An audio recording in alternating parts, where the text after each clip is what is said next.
Good morning बच्चों। आज हम करने वाले हैं वर्कशीट नंबर 30। ये आपकी साइंस की 10th क्लास की हिंदी मीडियम की वर्कशीट है और आज डेट है 11 सितंबर। तो ये वर्कशीट भी आपकी जयपुर क्रम से ली गई है लेसन नंबर 6 से। और आज का हमारा मेन टॉपिक है उत्सर्जन या एक्सक्रीटरी सिस्टम। किसी भी जीवित शरीर के अंदर बहुत सारी रासायनिक अभिक्रियाएँ होती रहती हैं, जिसके कारण विभिन्न प्रकार के वर्ज्य पदार्थ लगातार बनते रहते हैं। मतलब वेस्ट मटेरियल बनता रहता है बॉडी में, जो कि हमारी बॉडी के लिए यूज़फुल नहीं होता।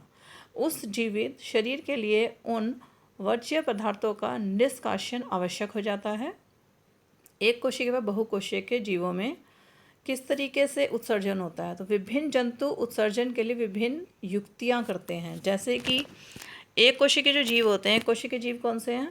अमीबा है, यूग्लिना है, पैरामीशियम है। तो जो एक कोशिकीय जीव होते हैं उनमें क्या होता है, जल में विसरित होकर, मतलब डिफ्यूज़न होता है, और जो जल में विसरित होकर जो वेस्ट मटेरियल है वो बाहर निकल जाता है, जैसे अमीबा में है। तो इस तरीके से और एक कोशिकीय जीवों में होता है। बहुकोशिकीय जीव में क्या है, अपशिष्टों को विशिष्ट अंगों द्वारा निष्कासित करते हैं। तो जो अपशिष्ट हैं वो विशिष्ट अंगों द्वारा, जैसे कि किडनी, वक्र जो है, इनके द्वारा निष्कासित हो जाते हैं। तो मानव में उत्सर्जन तंत्र में क्या क्या है? मानव में उत्सर्जन तंत्र का मुख्य कार्य शरीर से नाइट्रोजन युक्त वर्ज्य पदार्थ जैसे यूरिया, यूरिक अम्ल का निष्कासन करना है। इस तंत्र में एक जोड़ा क्या होता है, इधर रखे ना, वक्र होता है, एक जोड़ा मूत्रवाहिनी होती है और मूत्राशय होता है, और क्या होता है, मूत्र मार्ग। तो एक तरीके से 4 मेन इसके ऑर्गन्स हैं, जो कि जिससे मिलकर मानव का उत्सर्जन तंत्र बनता है। तो अब अगर हम इसको देखें तो इसमें उत्सर्जन तंत्र दे रखा है ना लेफ्ट हैंड साइड पे, यहाँ पे।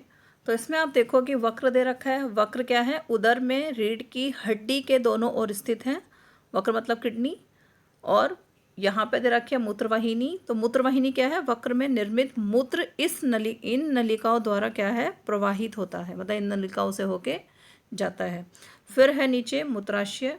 मूत्राशय का क्या काम है, मूत्रवाहिनी द्वारा प्राप्त मूत्र का भंडारण करना और मूत्र मार्ग मूत्र का निष्कासन करना। तो ये 4 इसके मेन पार्ट हैं। अब क्या है कि जो मानव में उत्सर्जन, तो मानव में उत्सर्जन हमने देख लिया। फिर नीचे देखते हैं। मूत्र बनने का उद्देश्य रुधिर में से वर्ज्य पदार्थों जैसे यूरिया, यूरिक अम्ल को छानकर बाहर करना है। मतलब एक तरीके से छन्नी है बॉडी की, जो कि वेस्ट मटेरियल को बाहर छान के बाहर निकाल देती है, जैसे नाइट्रोजनस वेस्ट को। तो मूत्र बनने का उद्देश्य रुधिर से वर्ज्य पदार्थों जैसे यूरिया, यूरिक अम्ल को छानकर बाहर करना है। यह वर्ज्य पदार्थ रुधिर से वक्र द्वारा, किसके द्वारा, किडनी द्वारा निष्कासित होकर फिर जाता है ये मूत्रवाहिनी में। मूत्रवाहिनी द्वारा मूत्राशय में प्रवेश करता है और मूत्र मार्ग द्वारा शरीर से बाहर निष्कासित कर दिया जाता है। तो 1 2 3 4 इस तरीके से चलता है, मूव करता है। फिर नेक्स्ट है वक्राणु, नेफ्रॉन, वक्र का निस्यंदन एकांक। मतलब क्या है कि जो वक्राणु हैं वो क्या है कि वक्र की रचनात्मक एवं कार्यात्मक इकाई है।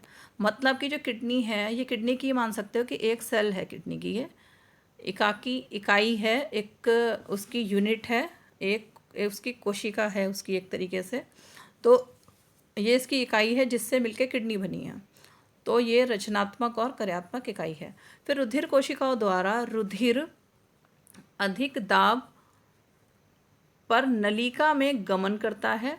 तो होता क्या है कि रुधिर जो है कोशिकाओं द्वारा रुधिर अधिक दाब पर एक नलिका में गमन करता है। अब ये जो नलिका है इसमें गमन करेगा, जिसे कोशिकीय गुच्छ या ग्लोमेरुलस कहते हैं, ग्लोमेरुलस कैप्सूल्स बोलते हैं। यह एक कप की आकृति, जिसे बोमन संपुट कहते हैं, से आच्छादित रहता है। मतलब एक तरीके से कह लो कि ये जो छन्नी का जो ऊपर का भाग है, उसको माइंड में ऐसे ही रखो कि यहाँ से स्टार्ट हो रहा है छन्ना। तो सबसे पहले क्या है, कोशिका जो गुच्छ है उसमें धमनी की शाखा से वक्राणु में प्रवेश करता है और तब जल, लवण, ग्लूकोज, अमीनो अम्ल आदि जो हैं ये आगे चलो इसमें देखते हैं, इसमें दे रखा है तो ऊपर देख लेते हैं। यहाँ पे मूत्र का निर्माण अब कैसे होता है। शरीर में मूत्र निर्माण निम्न प्रक्रियाओं द्वारा होता है। अधिक दाब से अभी हमने देखा था से के अंतर्गत कोशिका गुच्छ अति सूक्ष्म निस्यंदन द्वारा विलय पदार्थों को बोमन संप्यूट में धकेलता है।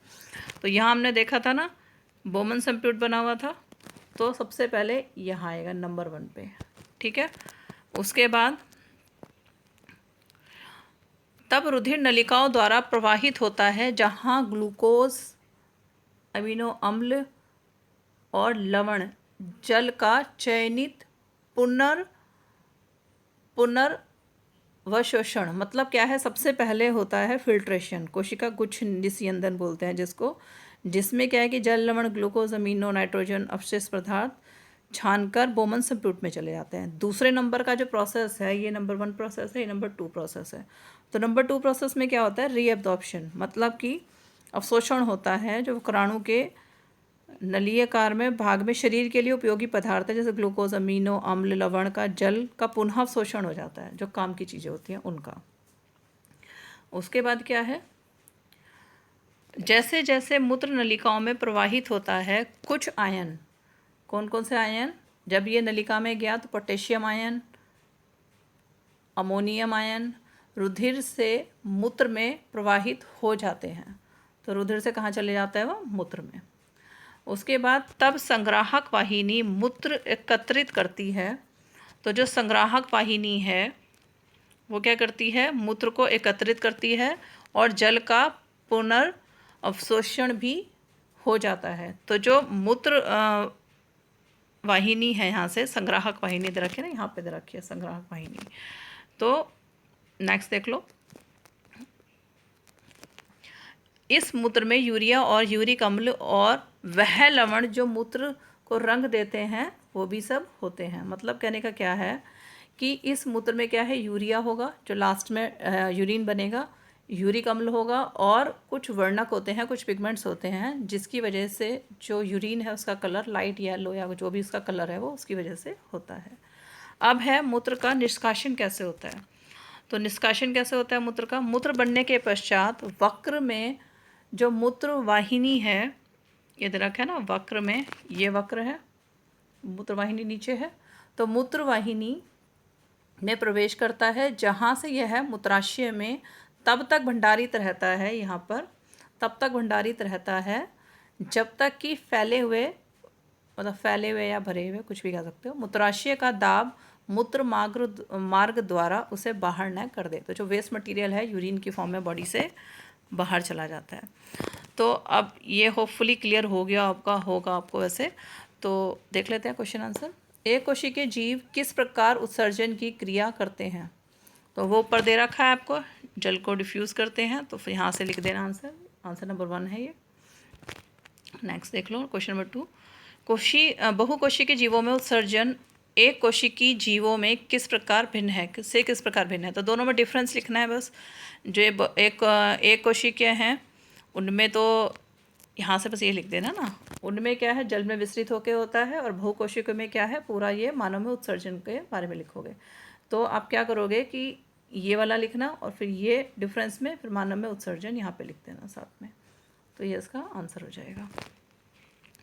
नेक्स्ट थर्ड क्वेश्चन, वक्र के कार्यात्मक इकाई क्या है। तो यहाँ पे लिखा हुआ है ना नेफ्रॉन, वक्राणु, या वक्र की पूछिए ना, हाँ तो वक्र की तो यही आएगी। और नेक्स्ट देख लेते हैं, मूत्र निर्माण में अति सूक्ष्म निस्यंदन की एक महत्वपूर्ण भूमिका है, नेफ्रॉन में ये कहाँ होता है। तो ऊपर दे रखा है आपका, यहाँ पे, यहाँ से लिख देना इस पॉइंट को। अधिक दाब के अंतर्गत कोशिका गुच्छ अति सूक्ष्म निस्यंदन द्वारा विलय पदार्थों को बोमन संप्यूट में धकेलता है। तो इसकी जो पोजीशन है वो कहाँ पर है, निस्यंदन कहाँ पे होगा, ब्राउनस कैप्सूल में, इस साइड में। तो नीचे देख लेते हैं नेक्स्ट क्वेश्चन क्या है। फिर है नेक्स्ट क्वेश्चन हमारा कि मानव सर्जन तंत्र का नामांकित चित्र बनाइए। तो वैसे तो इसमें दे रखा है नामांकित चित्र, लेकिन आपकी एनसीईआरटी की बुक में बहुत ब्यूटीफुल दिया हुआ है, तो बेटर तो यही है कि मानव संरचना तंत्र का जो नामांकित चित्र है वो आप उससे ही बनाओ एनसीईआरटी की बुक से। वैसे ये वाला बनेगा, ठीक है, तो ये वाला चित्र आप बना लेना इसमें से। अगर आप इस डायग्राम को भी देख लो और अच्छे से क्लियर हो जाएगा, एनसीईआरटी में से ही लिया हुआ है। सबसे पहले देखो यहाँ पे, सबसे पहले हम यहाँ से देखते हैं। नंबर 1 पे यहाँ से जाता है सबसे पहले, ठीक है, कहाँ गया, कोशिका जो गुच्छ है उसमें, उसमें फिल्ट्रेशन हुआ। उसके बाद क्या है, आपने देखा होगा यूरिन यहाँ से होता हुआ, आपको दिख रहा होगा यहाँ से नीचे से होता हुआ ऐसे जा रहा है। तो फिर ये क्या हुआ, इसका अवशोषण हुआ, ठीक है, इस पूरे पार्ट को इसने कवर किया। और उसके बाद ये पार्ट्स आप ध्यान से देख लेना कि इसका क्या नाम है, वक्र धमनी से होता हुआ, फिर वक्र शिरा की शाखा से नीचे आया, फिर वक्र धमनी से वापस गया। तो जो अब देख रहे होंगे आप, शिरा से रेड आ रहा है, इसमें ब्लू आ रहा है। और उसके बाद क्या है, वो कहाँ पे चला गया, फिर आप पूरा इसके एरोज ध्यान से देखोगे तो बहुत क्लियरली पता लगेगा आपको। तो रीअब्जॉर्प्शन यहाँ पे हो रहा है, तो रीअब्जॉर्प्शन भी देख सकते हो जब शोषण है दोबारा से। तो मेन इसमें यही है, लेकिन ये डायग्राम बहुत ज़्यादा इंपॉर्टेंट है और एग्ज़ाम में बहुत बार ये वाला डायग्राम पूछा जाता है, ये भी काफ़ी बार आता है। तो इसको बहुत अच्छे से प्रैक्टिस कर लेना सभी बच्चे, क्योंकि इम्पोर्टेंट है। तो थैंक यू बेटा, समझ में आ गया होगा।